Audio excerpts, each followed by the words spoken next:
आखिरी वक्त असां वटि ईमान आ, सब कुछ आ, अल्हम्दुलिल्लाह, पर असां वटि यारो अमल जी दुनिया जी गरकरी में, दुनिया जे फखर में एड़ा लोह थी विया आहियूं जो आखिरत याद ना है, कब्र याद ना है, मुझा प्यारा मरण याद कोन्हे। मुसलमान भा तू दुनिया कमा, हट हला, तू होटलू हला, तू जेड़ो धंधो कर, हलाल हक जो या इबादत आ बेशक, पर आखिरत के भी याद कर।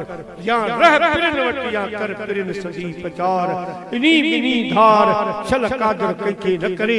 अज तो के नमाज देला टाइम न तो मिले, क़यामत जेडी खुदा तो का पुछंदो तू चवंदे से बीमार हुयो साईं, कमकार घणा हा वगैरह वगैरह, रब तो के जरूर चवंदो दोस्त जी शादी में वियो है तो तुझा कम घर हलियो पे, तू फिलहाल जी दावत पे वियो है तो तुझा कम कर हलिया पे।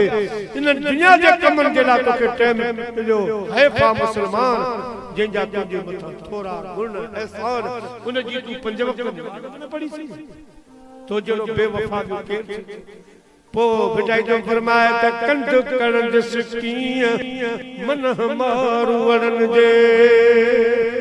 अल्लाह जे अॻियां कहिड़ो कंध कहिड़ो खुदा पाक खे जवाब ॾींदी त मुसलमान भा अल्लाह जे दीन खे सुञाण, मस्जिद खे सुञाण। हे मस्जिदूं अॼु मस्जिदूं आहिनि, सुभाणी पुलसरात वारी पुल ते इहे ॿेड़ियूं बंदी ईंदियूं, चवंदियूं आचार सालार ॻोठ वारा सुञाण असां अवां जे ॻोठ वारी वेह ते असां तोखे पुलसरात क़यामत जे ॾींहुं तोखे छॾींदियूं। तो दोस्तों मदरसा कायम कयो, मस्जिदुनि खे आबाद कयो ऐं मदरसनि सां इमाम उलमा सां तावन कयो। हे जेसिताईं असां जा तकियूं करे हलिया था वञो, पर ही मदरसा ये असां जे इस्लाम जा थंब आहिनि। हितां खां आशिक़ रसूल उभरी निकिरंदा, जेके ॻोठनि जा ॻोठ ईमान चट चट रखनि। अल्हम्दुलिल्लाह इन साल पंहिंजा सैयद सगोरा कोई भी दस्तार बंदी शौबान जो महीनो, पर साईं खलील ॿुधाए त हिन दस्तार बंदी में कसरत सां सैयद तो नूर, पर घणे कदर सैयद हेरे होरे सुस्तन। पर अल्लाह सही जॾहिं को अहिड़ो दौर ईंदो आहे त पोइ ख़ुदा पाक अहिड़ा कणा वरी पैदा कंदो आहे जेके साईं शाह मुराद चिरागी जे सिलसिले खे ज़िंदा कंदा। इहो ख़ुदा जो दस्तूर आहे त मोमिन मरणो आहे।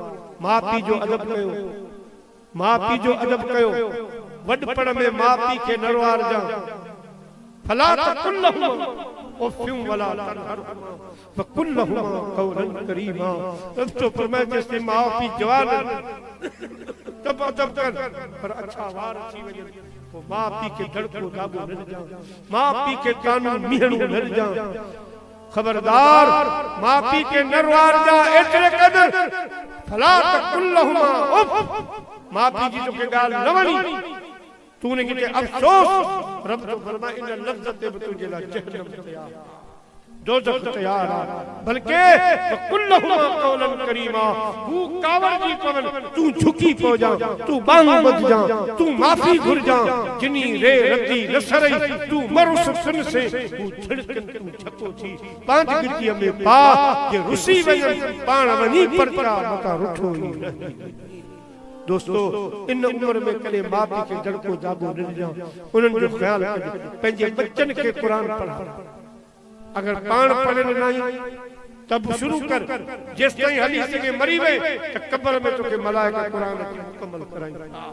कि इल्म पढ़ंदे तो मुकम्मल दस्तार बंदी तुझी क़ब्र में करे खुदा जे साम्हूं तोखे ज़ाहिर कंदा। दोस्तों अल्लाह मुंहिंजी अवां जी हाज़िरी क़बूल फरमाए। अल्लाह साईं मोहम्मद मूसा मरूम जो कि रहमतुल्लाह अलैहि जी बख्शिश फरमाए, संदस क़ब्र के जन्नत जो बाग बनाए, जिन बच्चन पंहिंजे पीउ सां वफ़ा करे 12 महीना गुज़री विया बच्चन विसारियो पंहिंजे बाबा खे नाहे। अॼु बि उन्हनि खे उनजे लाइ दुआ जे लाइ एॾो ख़र्च कयो आहे, इंतज़ाम कयो आहे। प्यारा मुस्लमान भाइरो अल्लाह इन्हनि जो ख़र्च क़बूल फरमाए, इन्हनि जे रोज़ी रिज़्क़ में ॿियूं टियूं बरकतूं फरमाए। अल्लाह आचार सालार ॻोठ खे आबाद ऐं शाद रखे, ख़ुदा से शादात वारनि खे आबाद ऐं शाद रखे। वा आख़िर दावाना